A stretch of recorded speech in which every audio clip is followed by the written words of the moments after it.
Yeah. I'll react if I had to. Put some things in the past too, and don't let them distract you, but react if you have to. Yeah. I'll react if I had to. Put some things in the past too, and don't let them distract you, but react if you have to. Yeah. React if you have to. Yeah. Don't know the time, yeah.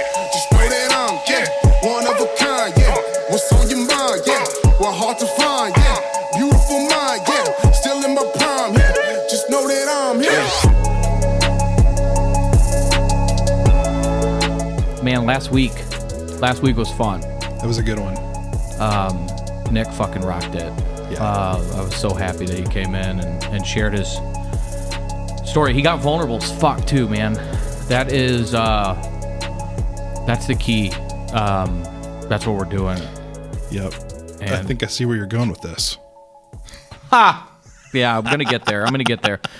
But no, I mean I hate going back and listening to these. I have to though. But you know how. So we get done recording. I leave here, fucking an anxiety-ridden mess, right? Yes. That'll tie into. And you're like, Chris, it was fine. Then you email it to me, and I listen. I'm like, all right, it's all right, but I get on my fucking nerves. Some of my, Yeah. I'm like, you sound like an asshole. Like, but I don't know. Then it turns out, and people are fucking downloading this shit, John. Yeah, man. You told me before we started today that we got over 2,000 downloads. Yep. And we haven't even is on the air. We're not on the air. I don't know. I don't know what you'd say. Yeah. Yeah. We started this We're on the less than 30 days ago. We're almost to the 30-day mark. So I don't know. According to you, that's not a bad number. No, that's pretty good. I mean, you've got the crazy famous podcasters out there doing crazy numbers. Yeah. We're not them. But the beautiful thing about podcasts is anybody can have a voice. Well, and which is good. yes. You know. Yeah. And so here we are. Dangerous liberals out there that can get a podcast. I'm just kidding. Not just the liberals. I bring that up every fucking podcast. I'll stop. The thing is, you know, we're not doing this. Like, we're not getting paid to do this. Right. And we haven't spent much on overhead. So a lot of those, just to have that reach so far is awesome. And it's not an ego thing, man. We're doing this. I explained this in an email today to somebody. I am fucking eager and thirsty to help. Yeah. That's it. It's the right thing to do. We talked about it. Nick talked about it. Mm-hmm. We've talked about it, you and I, about serving, like helping people get where I was. Get to where we're at now from where I was. It's just, I don't know, man. It's an unbelievable feeling. So that's why we're doing it, and we're fucking eager to help. So that's what's awesome about the number of people that we're reaching, with in minimal time, and you know, not a whole lot of out of pocket dollars going into it yet. Right. Working on getting some hats for you and I. Oh, my nice. Bald ass. I need a hat. I'm right? losing it. You are, so you're gonna need a hat. Yeah. Cool. So we did allude to a couple things there, just as I was bullshitting there for a little bit. I was jamming out to Purple Pills on the way in. I do not know that song. Eminem and D12. Oh, I remember. I remember that. But takes you back. yeah, I need to check that out. Remember how we talked about recommended background music? Well, Yes. I wrote about this. This topic 3 years ago, January 2017, and it's still so relevant. And as I went back and read what I wrote then, I still sometimes make the same fucking mistakes that I wrote about 3 years ago. And like a light bulb went off on the way here that I can't wait to get home and tell Ashley about, like, hey, I think I know why I've been a moody asshole the last couple of weeks, but it's not her fault after all. Right, yeah. So I wrote, so that song is one of them. I love that fucking song, and it takes me back to high school. and an ecstasy phase. When did you go through your ecstasy phase? I never did. Never Chris. did. Never did. I don't know if we had ecstasy where I grew up. Nobody's perfect. Had I known that, I would have tried to get it up there. Speaking of making money, but Yeah, you could have made a lot of money. All right, DEA might be listening to this. So, statute of limitations. That's right. Then I have this Hope song by 10th Avenue North. I think that's a Joy Joy, Happy Happy Joy Joy band. Yeah. I listen to that shit. I go from hardcore rap to Amazing Grace in a blink of an eye, man. And then Wild Horses by the Rolling Stones. Oh, that's a good one. And I should have added Peaches. Oh. By the presidents of the United States of America, because very good. I know a lot of people with problems with peaches, and I'm not talking about the fruit. I'm talking about the fucking Xanax. That's right. You know what I mean? Yeah. Speaking of Xanax. Speaking of. But I titled this blog post, What a Pussy, right? Question mark. Yeah. Because I talked about what there's a stigma that's out there, and especially I think for guys.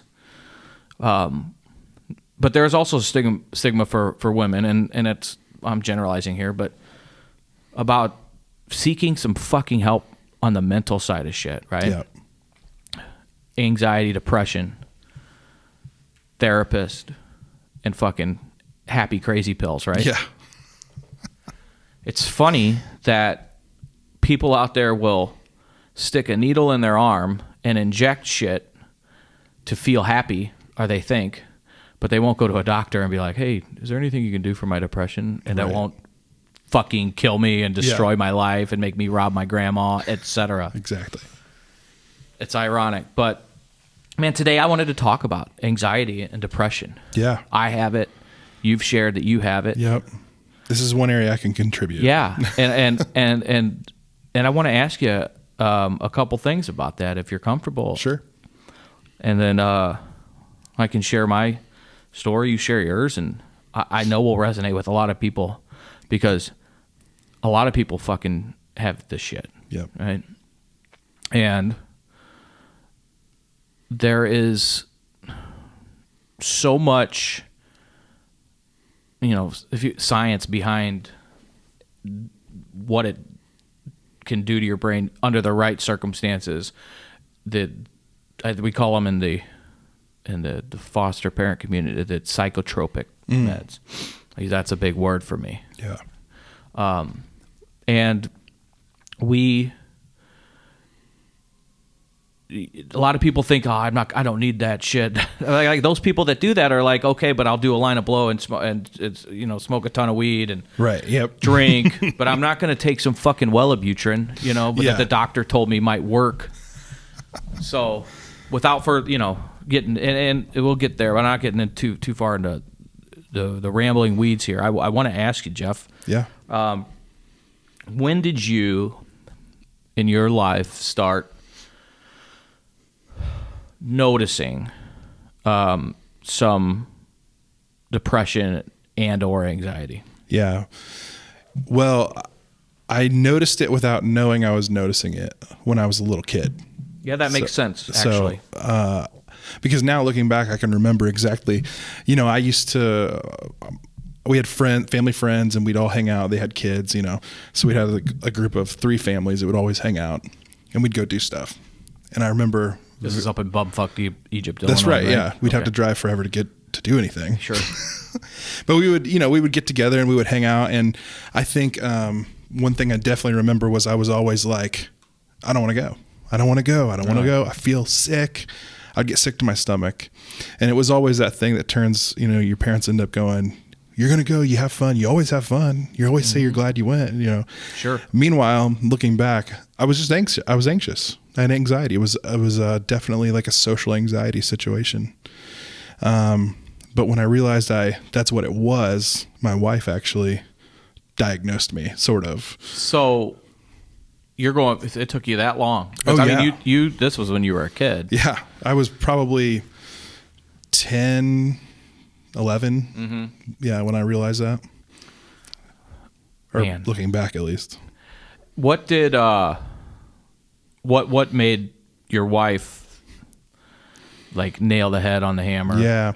So the big event that happened, well, I used to get sick before we would go anywhere. So that was Even as an adult. Oh yeah. I was like, hey, I don't feel good in my stomach. I better know where all the bathrooms are, because it faked me out every time. It wasn't actually what happened. But I'm going to go throw up, or I have to go. You know? That's like doing a bunch of Coke that's cut with baby laxatives. You better know where the shit is at. That's a thing? Yeah. I Oh guess. my gosh. God, you've been living under a rock. I don't know about that stuff. You know, there were some things that were said in the last one. I'm going to have to ask you what they meant later. Yeah, we can create you a dictionary. Yes.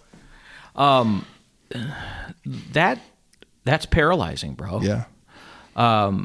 That social anxiety shit. And here's the thing, like nobody would peg you for a guy that had that. I mean, you fucking play music on a stage in front of a fucking room full of people. Yeah, for sure. Thousands of people. Like I don't care what kind of gigs you're playing, but like when you do the church shit and we consolidate our church, there's thousands of people at the Easter service that you're up there fucking wailing away at. Yeah. And that's crazy. Yeah, That's fucked and up. my old church, that we won't name names.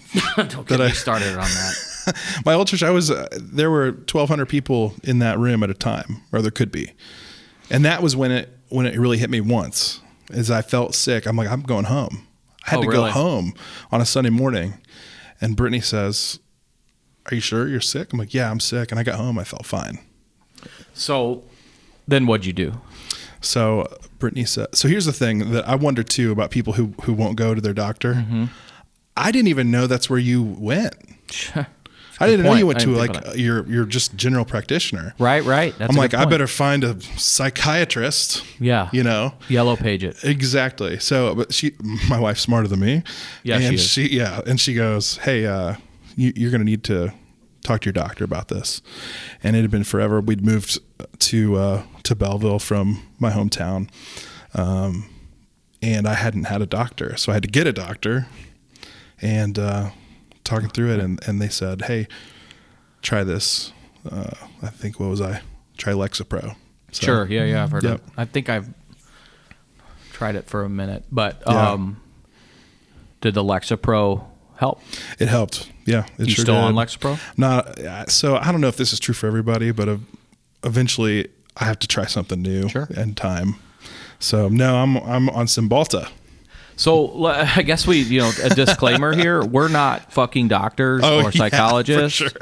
We're ordinary pricks that are just having a conversation about the meds we take. Yes. In order to resonate, and there is a common theme that I will get to that I think can help people. But we're on Lexapro, then you went to what'd you just say? Well, I've been on a couple things. Okay. I'm on Cymbalta now, but sure. Over the last, gosh, how long has it been? 10 years, I guess. Okay. What about the peaches or Xanaxes? So there's different names for different levels of Xanax. So I take a low dose of Xanax. Well, when I first got on Lexapro, when I was first diagnosed, they gave me Xanax to take because it takes the other stuff like 2 weeks to kick in. Yeah.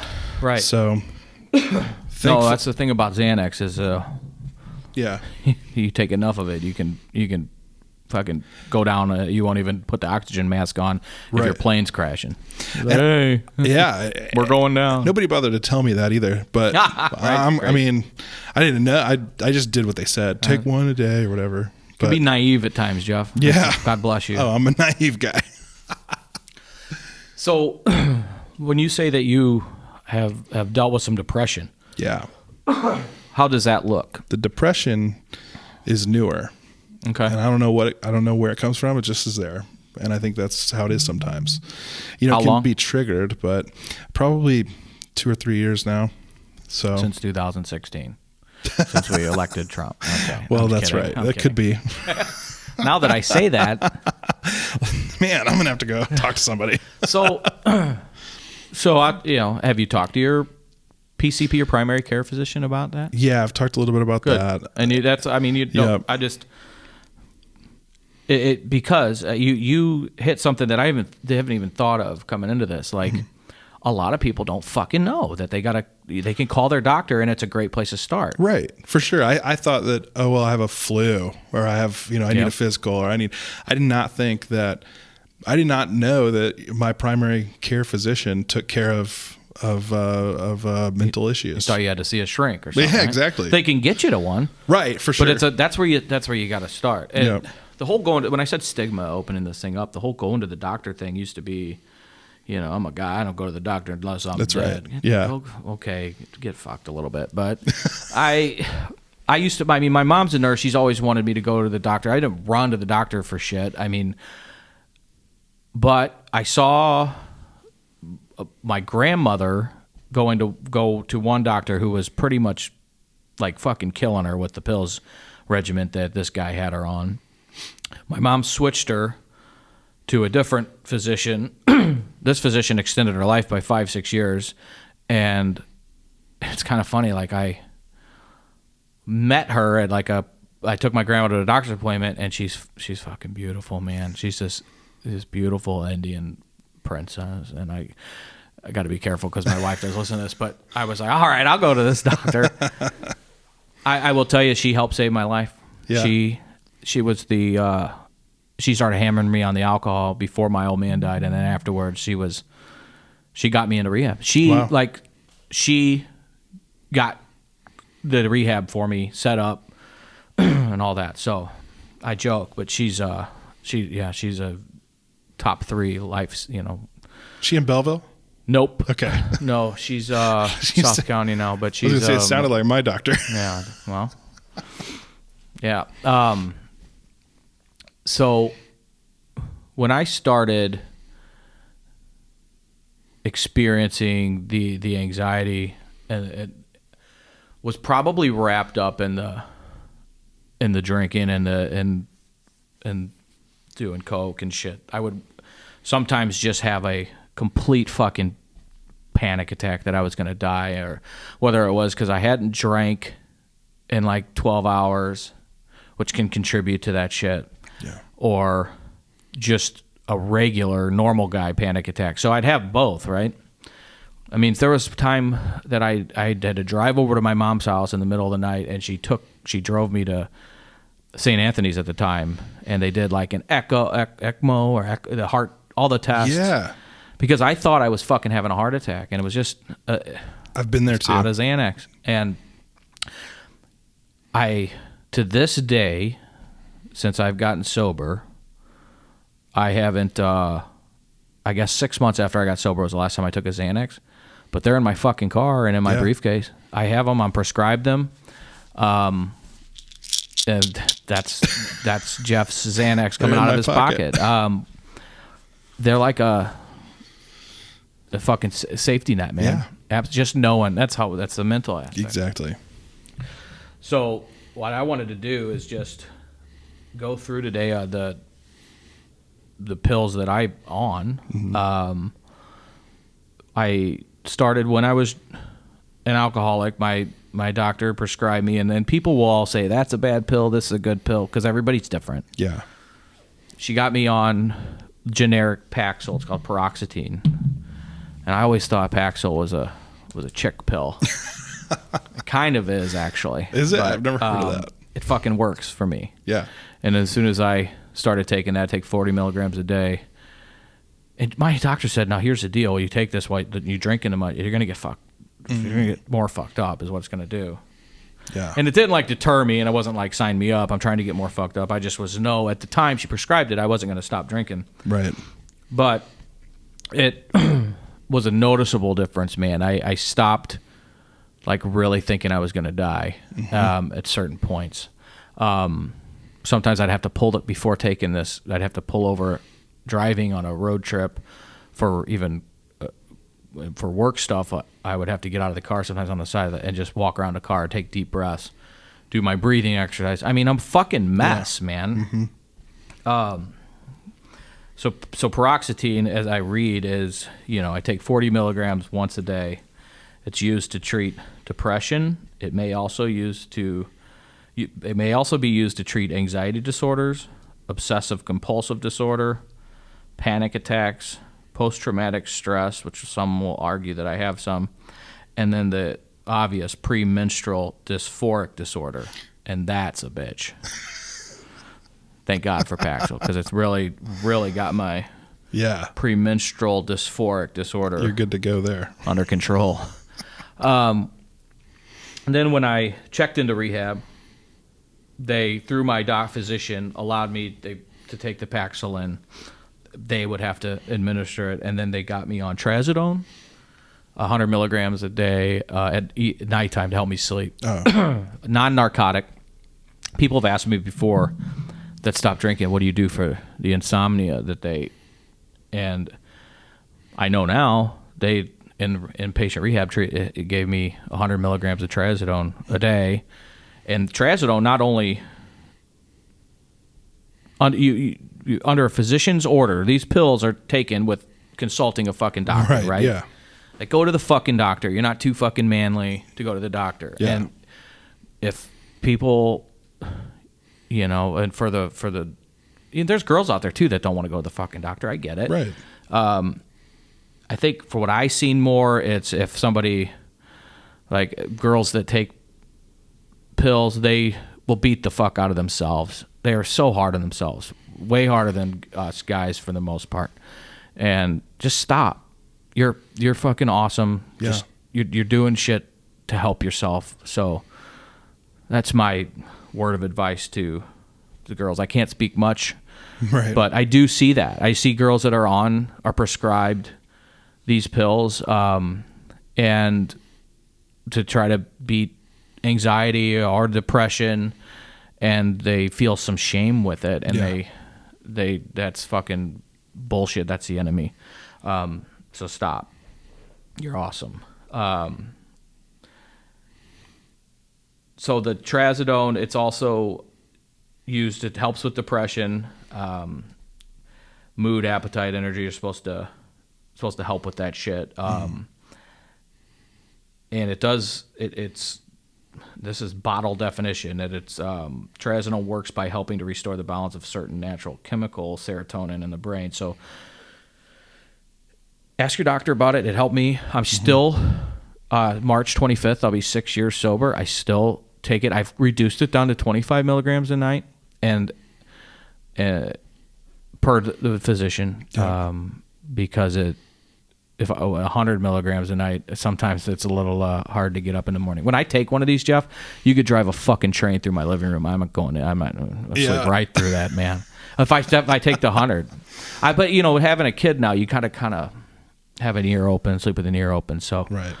So I cut it down. But if I don't take either one of those pills, I know it within 12 hours, 24 hours, 12 to 24 hours. I know it. So I take it because the doctors fucking tell me to. Yeah. And they're smarter than me. Yep. Believe it or not.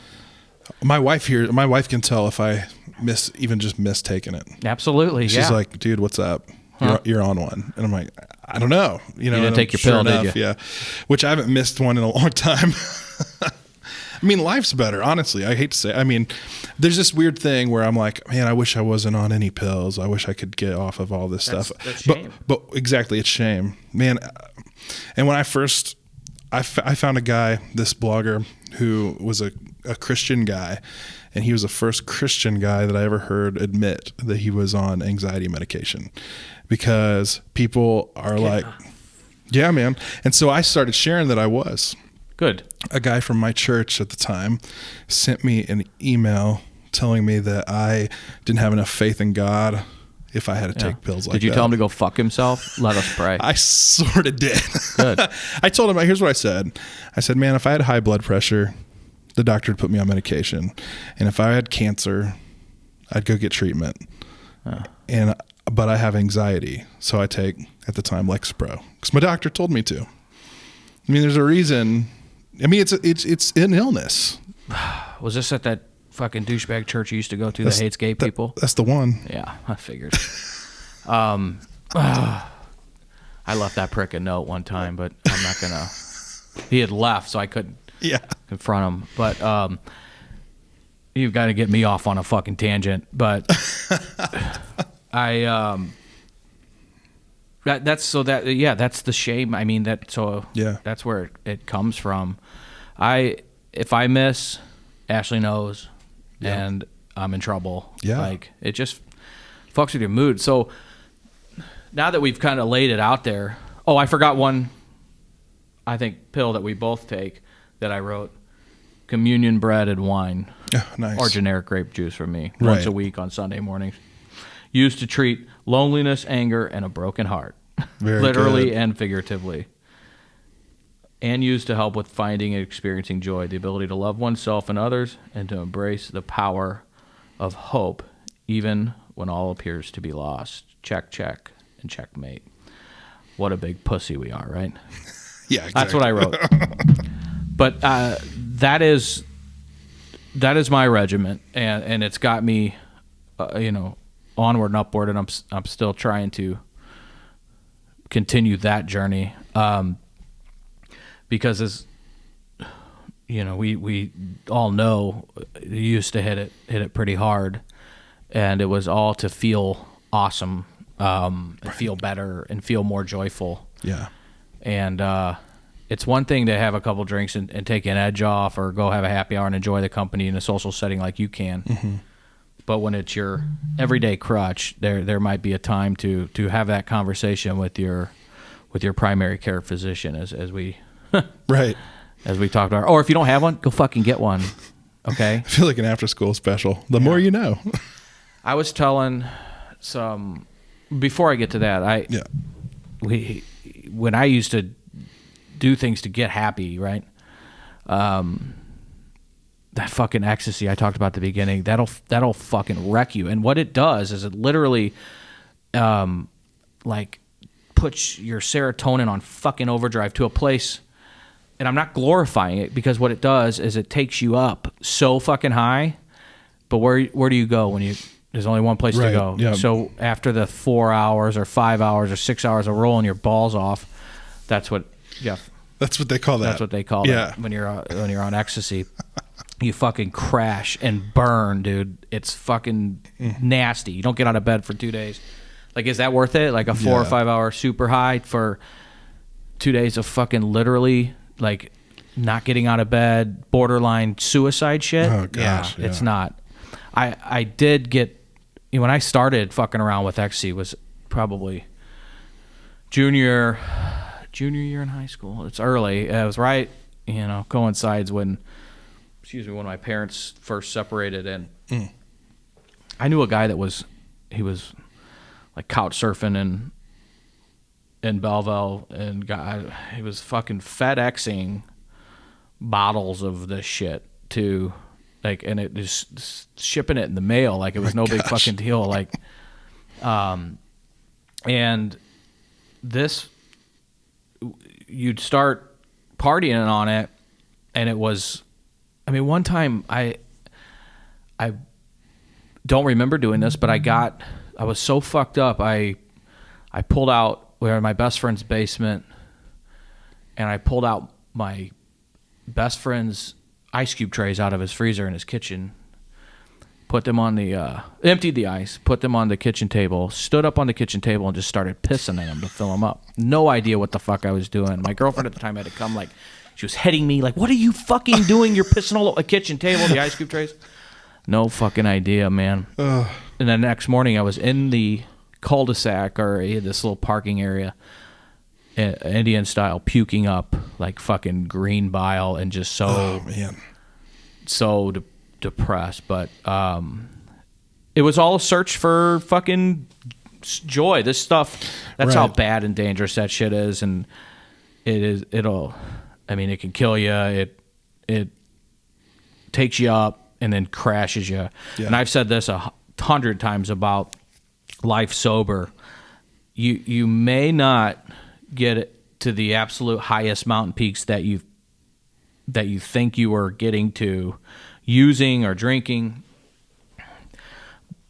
It's more of a rolling hill, right? Mm-hmm. Instead of the steep up incline and then drop off a fucking cliff, rock bottom, depression. The highs are high. Yeah. Not as high as when you were drunk, pardon the pun, but the lows are fucking okay. Right. When you're using your lows are, as we've said it, rock fucking bottom and can be deadly. So I mean that's it, it's like a mellow rolling hill, like much better if I could illustrate a graph on how your moods are, or how my moods are when I'm sober, and how people I've talked to that have conquered or are in recovery, and that's what they experience. They experience good highs and they experience manageable fucking bad days. Yeah. You can still have great days. You have a bad day, but you can fucking manage them, and they're not catastrophic or chaotic. And it's that's the key, and that's what going to a doctor and getting on a script for something to help, and it helps regulate your emotions, man. Because when you're so high and so fucking out of this world happy, I think it's even called manic. Right. Yeah. There's only one place to go, and it's down in a hurry. Mm-hmm. And man, that's a shitty way to live, and you don't have to. Nobody has to. I was talking actually with Nick on the way here, the guy we had on last week. If you guys haven't listened to last week, yeah. And like I've told this to people too, that if you are struggling with happiness, the key is the small victories. Have you heard that? Yeah. Even if it's getting out of fucking bed in the morning and taking a shower, sometimes those are monumental tasks when you're in the fucking depths of depression, right? Yeah. For people that are joyless and lonely, like make a phone call to a if you don't have a doctor, make a phone call to one and schedule an appointment. That's a victory right there. You did it. Go to that appointment. Yeah. Celebrate. Write it down if you have to. That's a fucking victory. Right. Yep. As you said earlier, you started, I think, with Lexapro, right? Yep. A lot of people, it takes 3 different regimens of pills to find out which one works for you. That's right. Yeah. So yeah, it's a long haul game, but celebrate. Each time you did something, you were trying to fucking do something better yourself, to help yourself out. Yeah. You tried 2 weeks of one Wellabutrin. I did that one time. Didn't do shit for me. So I fucking tried another one. Right. And it wasn't this, back when I did that, that's what my doctor stuck with me. God bless her. But that's what I mean. Like, same thing with the fucking therapist. Tony fucking Soprano saw a fucking therapist. Why, then if he can see a fucking therapist, I can see a fucking therapist. He's my fucking idol, role model. Now, him and my old man. Yeah. So fuck. Basically the same guy. Yeah. Well, there's some similarities. My old man always said, my mom's going to kill me for saying this, but he always said, you get that fucking mental shit from your mother's side. You get some shit from me, but all that mental shit's your mother's side. It's ironic because my old man masked all his shit with fucking whiskey and some other things. So,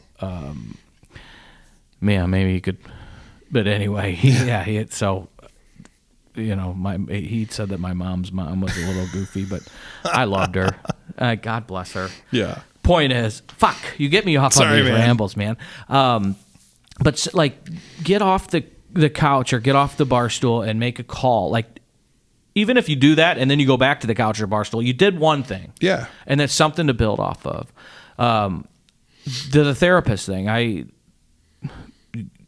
you go to a therapist and you sit and you fucking vent for an hour to somebody that can never legally ever repeat it. That's right. Yeah. Are you kidding me? I mean, some people do use bartenders for that. Right. They could. So you try to bang the bartender, and then next thing you know, it's. Yeah. I was a great listener, bartender. I was. Problem is, I talked to they'd be like, Chris, I'm here to tell you about my fucking problems, and I'm sitting there pouring out to the fucking patron.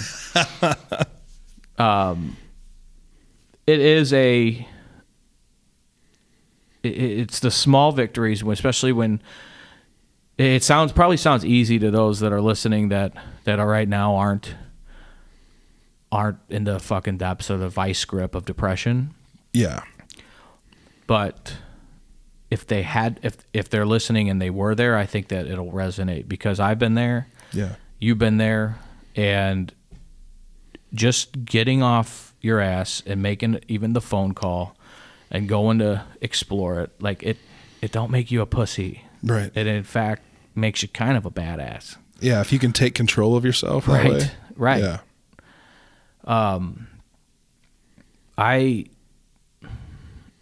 For some people that are we've talked about this last week, that are dying from this loneliness fucking plague. Mm-hmm.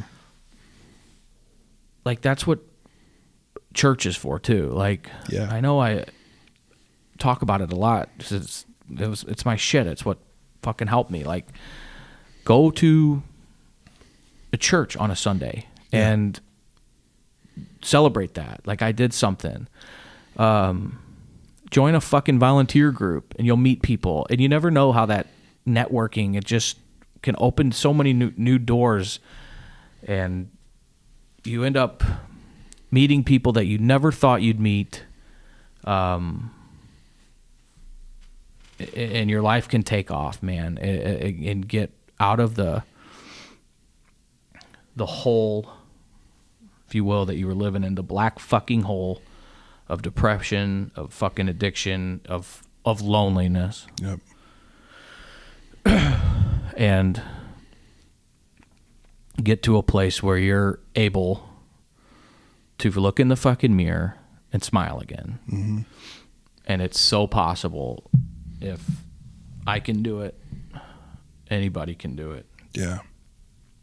Yeah, depression's one of those things that you've talked a lot about of what steals joy from you. Mm-hmm. And with your addictions and depression's one of those things that does that, because it just makes you, for me, it just makes me want to wallow. Like, I just want to stay in that. It's weird. It's like it sucks you in and you just want to stay there for some reason. Mm-hmm.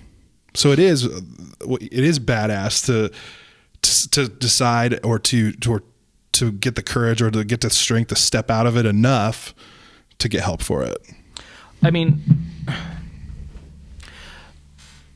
I was in a golf tournament. Every year we do have this golf tournament in the city. It's actually for a guy I know that's written a book, Birdies for Bipolar, and he talks really about his struggle with bipolar, which is, as far as I know, and I apologize if I get this wrong, if not like anybody, like physicians are listening to this shit, but if they are, come anybody, on the show. Yeah, right. And I'd be happy to learn. It's like depression, but steps and abound, like above it. Yeah. And but he was telling me, and this is where it applies, because I had it, and it sounds like you've been there. Mm-hmm. He knew he was fucked, like something was wrong when, for his outlet in life. I mean, he's the guy's almost a semi-pro golfer, or probably higher than that. I would say he kicks my ass in golf, but the best 2 balls I hit the other day was when I stepped on a rake. I'm no fucking good at golf. I play so much, but I'm so bad. So to say he's better than me is not going to really illustrate how good this fucking guy is. Yeah. But he said his buddies called him like, "Hey, we're going to go on this golf weekend. What time do we pick you up?" And he's like, "I don't want to go." And that's when the light went off in his fucking. He's like, "What the fuck is wrong with me? I don't want to go fucking golf on a guy's trip on weekend and party and golf all weekend." Right.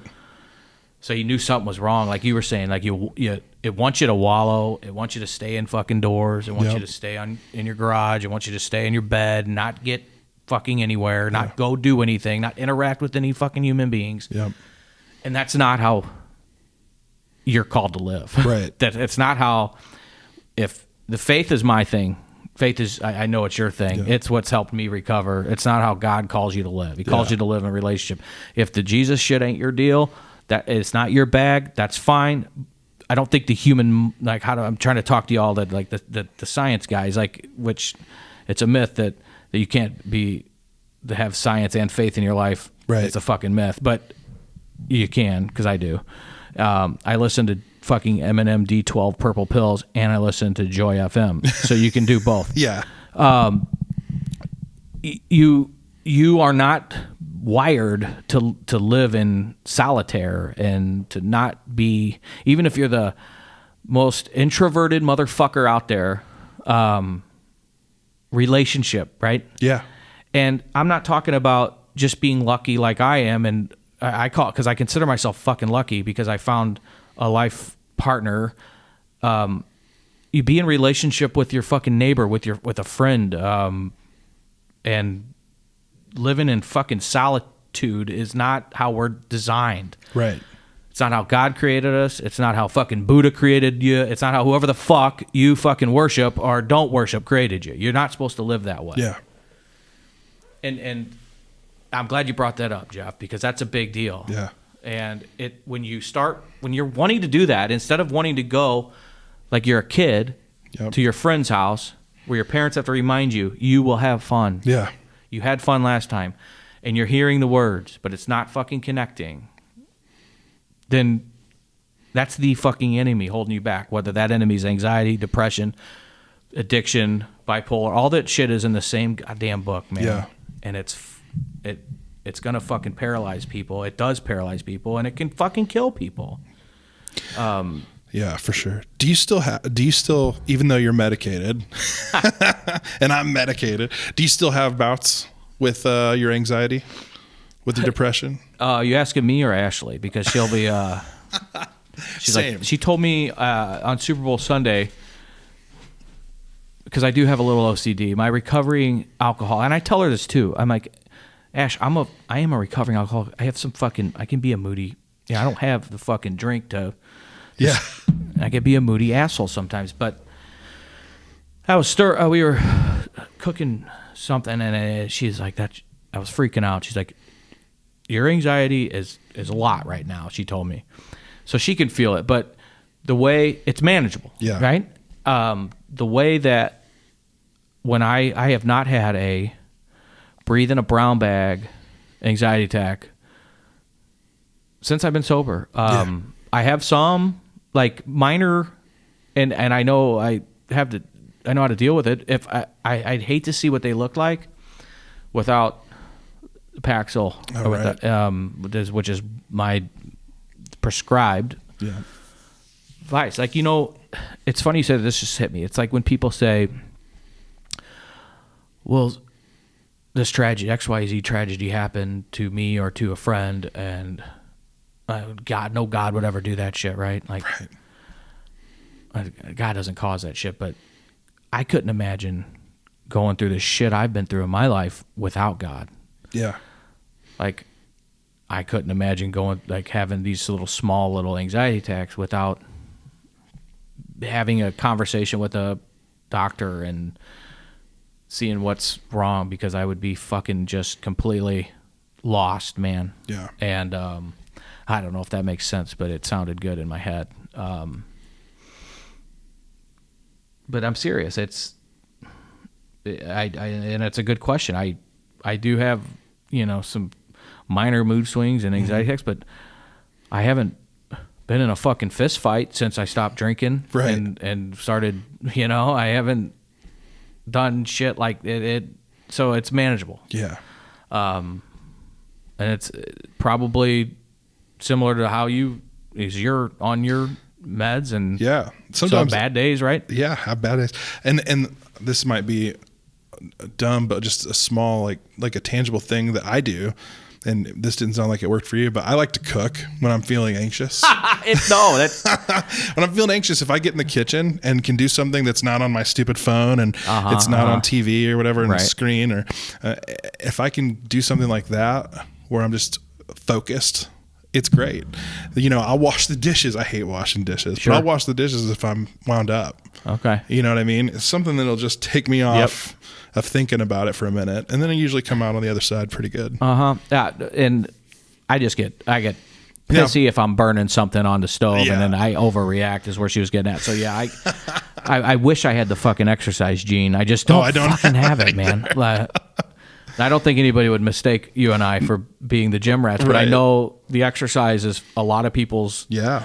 That's a lot of people's fucking Paxil, and that's fine if that's what works for you. I know how good it feels when I get done working out. Like I mean, I played hockey my whole life, right? Yeah. I always say that I skated 8 days a week.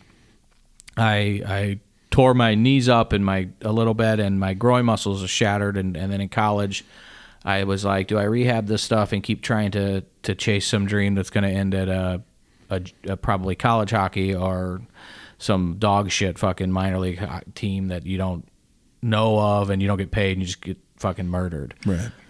Or, take it easy on the hockey and drink and chase pussy in college, right? Yeah. So I chose the latter, and I started ballooning up. I stopped because I hate going to the fucking gym. Yeah. And I know I sound hypocritical. I know how good it is for you. And I've had the serotonin release from going to the gym, if that's what it is. So I might take some of my own advice and figure something out on the because it is also obviously healthy. But I brought it up because a lot of people that you say cooking or getting involved in something that takes your mind off shit. A lot of people, it's going to the gym or going out running. Since I've been a kid, man, I can ice skate for miles, right? Yeah. My soccer coach used to ask me to run, and I'd fucking tell him to go fuck himself. Run to this something to run for.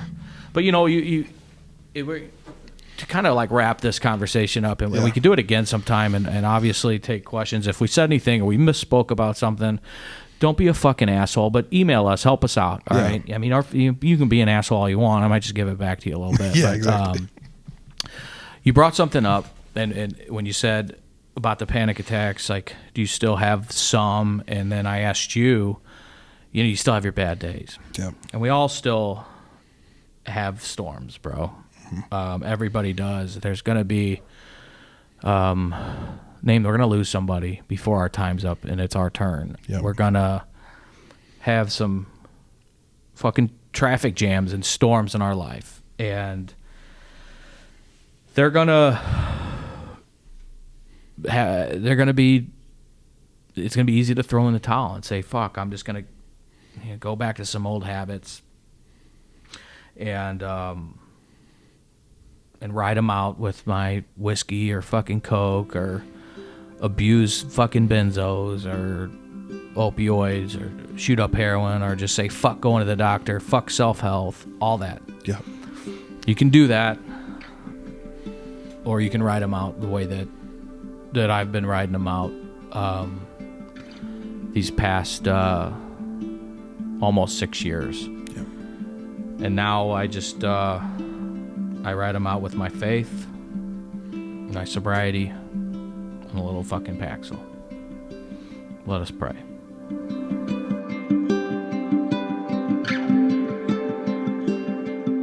Pondoff's Anonymous is Chris Pondoff and produced by me, Jeff Allen.